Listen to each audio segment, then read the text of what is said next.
जाते हैं, जो जहाँ तक दुनिया से चला जाता है,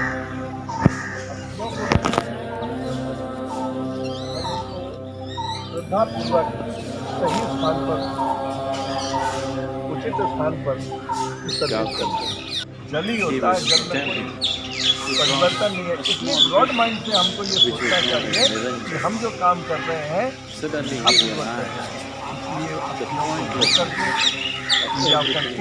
हमको विसर्जित करना चाहिए। जिंदा बाप को, जिंदा माँ को जितना आप सेवा कर सकते हैं सेवा करिए। मरने के बाद कौओं को आप रख कर उसमें पेड़ लगा सकते हैं, डाल करके पे घोड़ा बना सकते हैं, उस पर समाधि बना सकते हैं, उस पर बुद्ध विहार बना सकते हैं। आपको शायद याद नहीं हो, भगवान बुद्ध की अस्थियों पर बंटवारा हुआ था। क्यों बंटवारा हुआ था? 8 जगह बटे थे और 8 जगह पर उनका स्तूप बना। बुद्ध विहार बड़े बड़े विशाल बुद्ध विहार बने, यहाँ तक कि उनके बाद उनकी प्रतिभा को आप पाते हैं। वारिस कौन है? जान समझिए, वारिस कौन हो सकता है? कम्मस कौम ही कम दाया दो कम योनि कम बंधु कम पटी शरणो यंग कम्मंग करिष्यामि। ये जो लिखा है बताना बहुत जरूरी है। मैं जो कर्म कर रहा हूँ इसका वारिस मैं ही हूँगा। मकान आपके पिताजी छोड़ गए, जमीन छोड़ गए, खेत छोड़ गए, ट्रैक्टर छोड़ गए, इसको आप हत्या लेंगे। बाप ने जो कर्म किया है उस कर्म को, उस पुण्य को या उस पाप को आप उसमें भागी नहीं। इसलिए कर्म प्रधान है बुद्ध के धर्म में। कर्म को जितना महत्व दिया है, और कबीर ने भी कर्म को ज़्यादा महत्व दिया है कि मैं कर्म का वारिस हूँ। कर्म ही मेरा बंधु है। मेरे माँ बाप कौन है? मेरे ही कर्म है, और कर्म ही मेरा दोस्त है। और जो कर्म मैं कर रहा हूँ वही मुझे स्वर्ग या नरक दिखाएगा। कर्म ही मेरे लिए दीपक है। इसलिए भगवान बुद्ध ने जो कहा है उसको मानना चाहिए। और पूजा बनना शुरू करते हैं। मोमबत्ती अगरबत्ती जलाइए, आप लोग जलाइए, 5 मोमबत्ती जला दीजिए।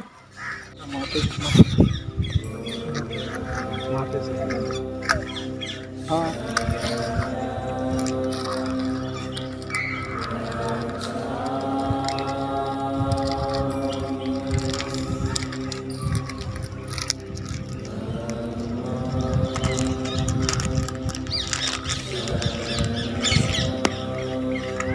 भगवतो अर्हतो सम्मा सम्बुद्धस्से नमो तस्से भगवतो सम्मा Gautama, he was attempting to cross a small river which was known as Niranjana. Suddenly he realized the pointlessness of everything that he's been doing, all this physical torture that he's been doing with himself. Suddenly he realized everything that he's been doing is right here. He's been desperately trying to go towards truth. He realized there is no going towards truth.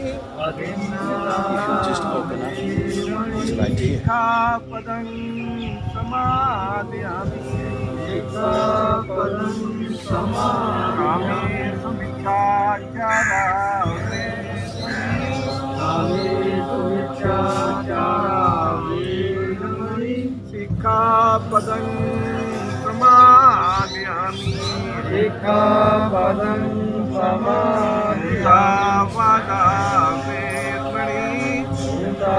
बोलो, बताइए। नहीं, बता रहे हैं जो है पवित्र संख्या। पहला तो ये जान लो कि ये गोल है। ये शून्यवाद जो है, विवेकानंद ने जो शून्यवाद निकाला था, इसी को हमारे यहाँ पहले निकाला था। और शून्य का मतलब जीरो। शून्य का अर्थ होता है गोल, सर्किल, और सर्किल को खोजने वाला भगवान बुद्ध ही एकमात्र है। कि प्रत्येक क्षण परिवर्तन हो रहा है, गोल है, सब कुछ गोल है। और इसलिए ये जो है समझ रहे ना, प्रत्येक क्षण जैसे गर्मी आना, बरसात होना, जाड़ा आना, फिर गर्मी आना, जन्म है, मरण है और क्या जीवन है। क्या सूरज की तरह चमकना, चंद्रमा की तरह न चमकना। सूरज के पास अपना प्रकाश है, चंद्रमा के पास अपना। इसलिए तू ब्राह्मणों की गुलामी मत करना, मनुवाद की गुलामी मत करना, तू अपना दीपक स्वयं बनना। बड़ा सिद्धांत भगवान भाई है। एक मैं और आपको बताऊंगा, ये सुन लोगों को मजा आ जाए। करणी में सुत, उस करणी में सुत में भगवान बुद्ध कहते हैं बड़े बड़े जहंगम जानवर और जो हवा में उड़ने वाले पंछी, उनका कल्याण। जो हवा में उड़ने वाले पंछी, उनका कल्याण हो। पानी में तैरने वाले हो, उनका कल्याण हो।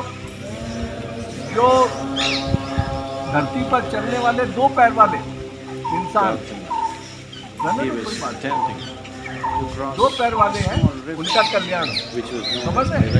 ध्यान रख पाएंगे। चार पैर वाले उनका कल्याण हो। 8 पैर वाले, 4 पैर वाले कीड़े हैं, 8 पैर वाले और 20 पैर वाले खांसर हैं, उनका कल्याण हो। यहीं पर अगर बुद्ध रुक जाते तो मुझे बुद्ध पर मैं बुद्ध को एक वैज्ञानिक मानता हूँ।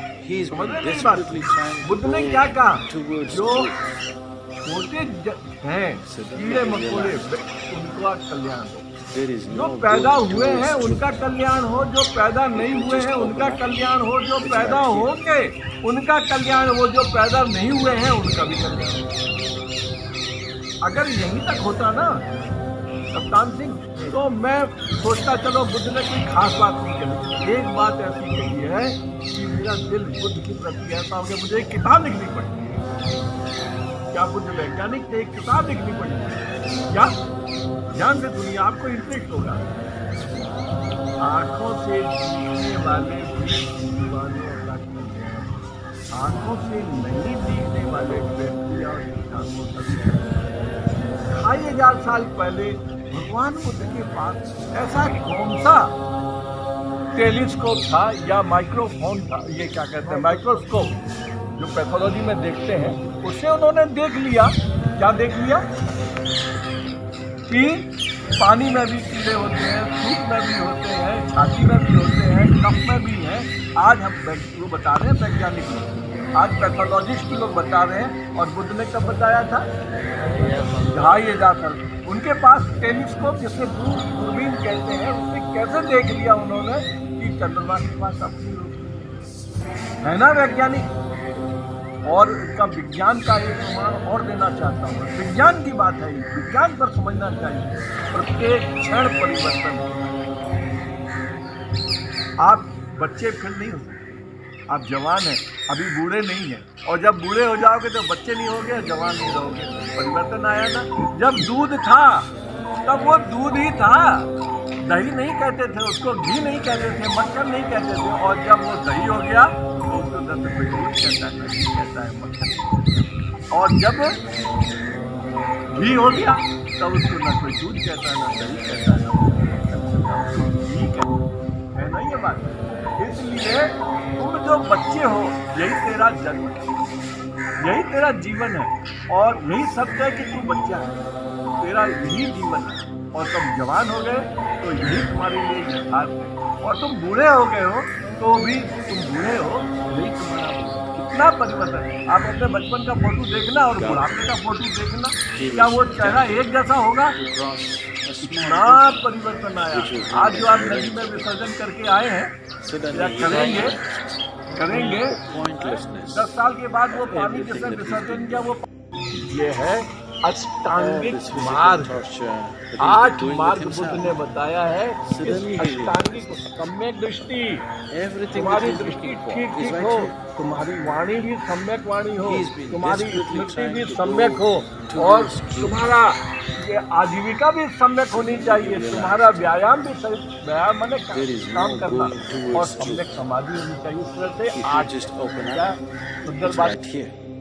धन शरणम गच्छामि का मतलब बुद्धि की शरण में जा, बुद्धि श्रेष्ठ है। धम्मं शरणम गच्छामि का मतलब धर्म की शरण में जा, और संघं शरणम गच्छामि का मतलब संघ की शरण में। बुद्धि की शरण में जाने का क्या मतलब है कि हमको ज्ञान की शरण में जाना चाहिए। सर्वश्रेष्ठ अगर दुनिया में कोई चीज है तो ज्ञान है, इसको नहीं कर सकता है, न कर सकता है। और ये जो विज्ञान है, ज्ञान है, आप जो कमाई करते हैं बुद्धि से करते हैं। धम्मं शरणम का मतलब है धर्म की शरण में जाना। धर्म किसे कहते हैं? लंबा हो जाता है, लेकिन धर्म किसे कहते हैं? धर्म एक ही है। आप मुझे देख रहे हैं, वो लोग भाई है ना, काय से देख रहे हैं? और आप बहन,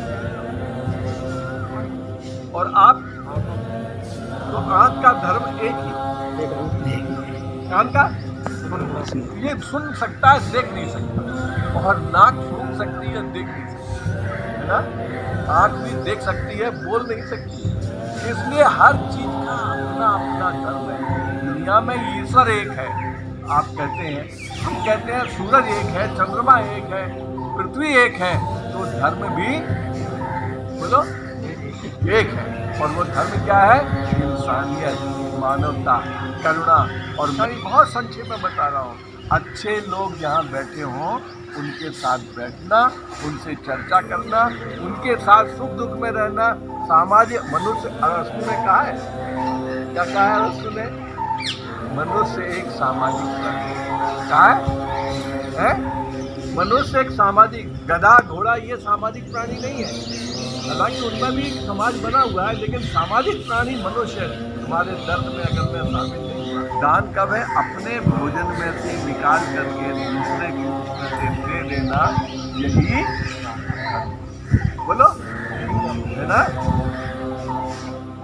एक चीज का ध्यान रखना, बहुत काम की बात बता रहा हूँ, उसको खूब ध्यान से सुनना। भूख लगे तो हम लोग क्या करते हैं? खाना खाते। ये क्या है? नेचुरल, क्या है? प्रकृति। नहीं, भूख लगे तो भोजन करना, ये क्या है? प्रकृति है, इसको नोट कर लेना। भूख लगे तो भोजन करना, ये प्रकृति है। और मैंने भोजन तो कर लिया, साला पचा ही नहीं। ये क्या है? क्या है? है ना विकृति, पचा नहीं। आप दस्त हो गए मुझे, अरे क्या उस भोजन से क्या करूं? खा लिया मैंने, वो तो खराब था भोजन, मेरे को दस्त हो गए। भूख लगे तो भोजन करना प्रकृति है। खा लिया भोजन और उससे पेट खराब हो गया, तो प्रकृति है। लेकिन अपना भोजन किसी आए हुए अतिथि को दे देना, ये क्या है? हमारी संस्कृति। क्या है? संस्कृति है, दान करना हमारी संस्कृति है। इसलिए संस्कृति का ध्यान रखना चाहिए। ये मैंने ट्यूशन बता दिया, पंचशील में बता दूं। दुनिया में धर्म कहाँ है? धर्म के बारे में बात करते हैं तो लोग कहते हैं मरने के बाद स्वर्ग पहुंचना धर्म है। मरने के बाद क्या होता है शरीर का? आत्मा कहाँ रहती है? परमात्मा कहाँ पर है?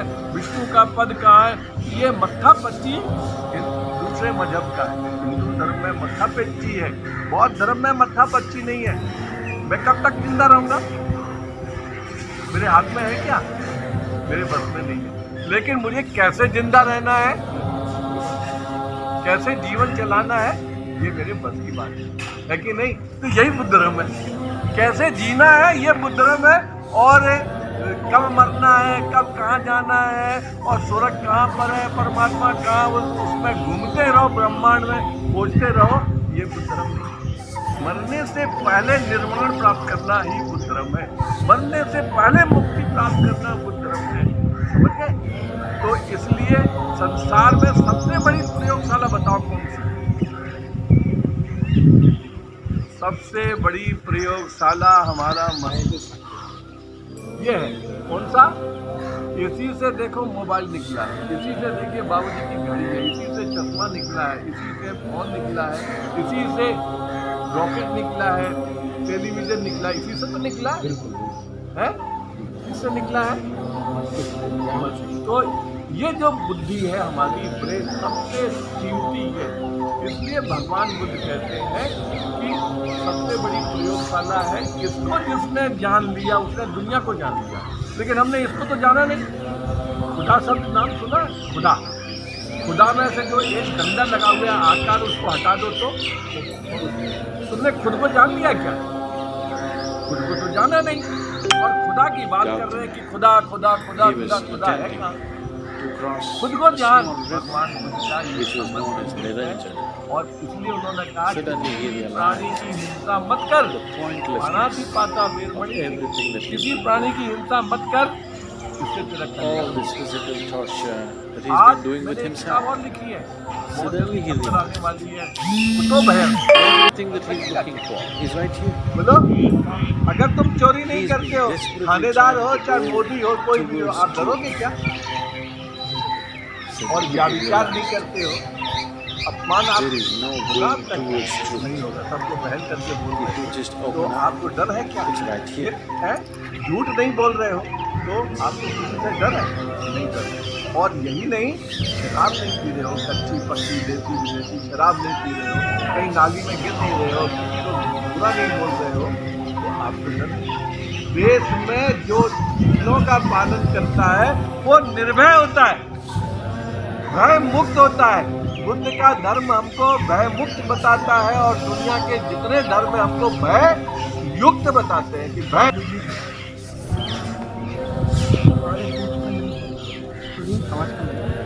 उनकी आत्मा, उनकी याद, उनका कर्म, उनका धर्म वो हमारे रंग रंग रूप रूप में बसा हुआ है। इससे कहते शोक संदेश, इससे कहते उठावनी। आज ये बड़े बड़े पुरुषों अच्छे कर्म करते हैं, उनका नाम लिया जाता है। इंसान कहते हैं कि पूजा पत्थर की करते, पत्थर के संत रविदास बने, पत्थर के संत कबीर साहब बने, पत्थर के बाबा साहब बने, मगर पत्थर की पूजा नहीं, पूजा उनके कर्म की। इनको हमने आगे हमको बढ़ाया, पढ़ाया, लिखाया, सब ये बाबा साहब की देन है। आज बाबा साहब नहीं होते तो आज हम यहाँ नहीं होते। साहब ने कहा है, आया है जो जाएगा, राजा रंग फकीर, छठ सिंहासन चले दे, बने जात जंजीर। आज ये जंजीर है, इस पर साधु संत कोई अमर नहीं रहा, इसको सब में भगना पड़ता है। इसीलिए उठावनी का मार्ग एक ऐसे रूप से बनाया जाता है कि ज़्यादा रोने से, ज़्यादा गम करने से, ज़्यादा सोच करने से हमको नहीं करना चाहिए कि हमारा कुछ है ही नहीं, तो हम क्यों करें? है इसीलिए ये आना और जाना सदा ठीक है, ठीक है।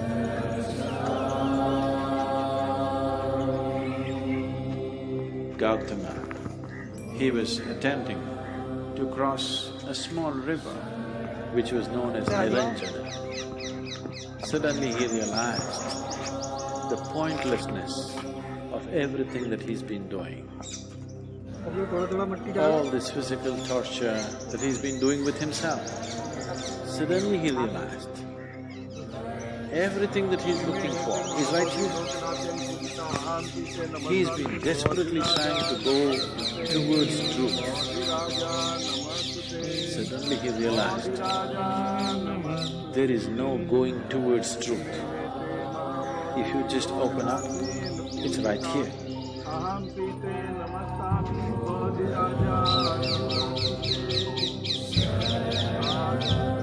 साधु साधु साधु।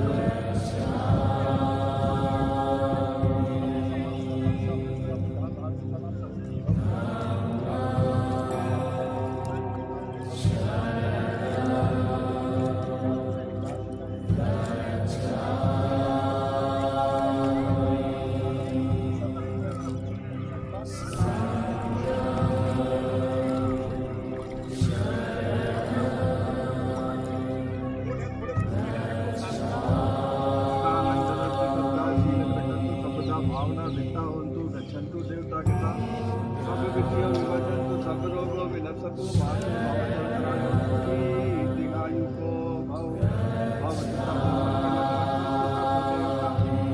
बुद्धानुभावेन धम्मानुभावेन संघानुभावेन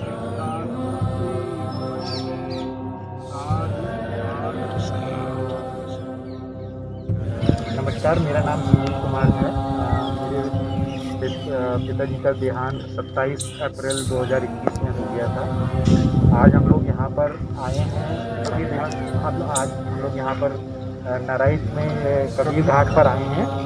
यहाँ पर हमने अपने पिताजी का अस्थि विसर्जन संपन्न किया है। मुझे इससे अच्छी जगह नहीं मिल सकती थी। पहले हमारे अंदर एक असमंजस था कि गंगा जी पे जाएंगे या यहाँ पर करेंगे, बट मुझे लगता है कि सबसे अच्छा स्थान ये रहा है, शांतिपूर्वक। और हमने यहाँ पर उनके लिए उनकी याद में एक पेड़ भी लगाया है। यहाँ पे सभी लोग, बंते जी, कप्तान सिंह जी, अमर बंते जी, इन लोगों ने इतना अच्छा कार्यक्रम किया, इतना ज्ञान दिया, जिससे बहुत अच्छी ज्ञान की प्राप्ति हुई है। दूसरी चीज़, मैं आप लोगों से, सभी लोगों से कहना चाहता हूँ कि अगर आपको कोई इस तरह का कुछ करना चाहते हैं तो इससे बढ़िया कोई स्थान नहीं है। शांतिपूर्वक अच्छे से सारी चीज़ें हैं। नमस्कार, मैं सुधीर कुमार। मेरे पिताजी श्री अनार सिंह, हम यूनियस कॉलोनी आगरा में रहते हैं। मेरे पिताजी रिटायर्ड DSP 96 में हुए थे। उसके बाद वो उत्तर प्रदेश के पेंशनर एसोसिएशन के सचिव रहे। उन्होंने समाज के लिए बहुत काम किया और मुझे यहाँ आकर बहुत अच्छा लगा। मैं आप लोगों से निवेदन करूँगा कि जो भी आप कार्यक्रम करना चाहें, ये हमारे बहुजन समाज के लोगों के लिए बहुत अच्छी जगह और बहुत अच्छा वातावरण, बहुत अच्छे लोग, सहयोग करने वाले लोग हैं। यहाँ पर आप वृक्षारोपित कर सकते हैं, बहुत सारे प्रोग्राम कर सकते हैं। आपसे आशा करूँगा कि आप लोग आगे भी बहुजन लोगों का सहयोग करेंगे और सहयोग देंगे। जय भीम, नमो बुद्धाय। मैं चेतन मंगल। आज हम लोग यहाँ जैसा कि भाइयों ने बताया, अनार सिंह जी का देहांत हुआ था, उनके अस्थि विसर्जन के लिए आए थे। यहाँ वृक्षारोपण किया। भंते अमर ज्योति जी के सानिध्य में हम लोगों ने ज्ञान अर्पित किया और एक वृक्षारोपण किया। और भाई कप्तान बौद्ध जी और भाई चंद्रमोहन जी के दोनों की देखरेख में ये काम संपन्न हुआ है। और इन्हीं लोगों से हमें प्रेरणा मिली थी यहाँ आने की। और ये स्थान बहुत ही रमणीक और शांति यहाँ पर है। आप लोगों से निवेदन है, आप इस तरह का कोई भी काम करें, जब भी करने का करते हैं तो यहाँ आके करें। और यहाँ और भी अन्य कार्यक्रम हो सकते हैं, यहाँ सभी तरह के प्रबंध हैं। जय हिंद।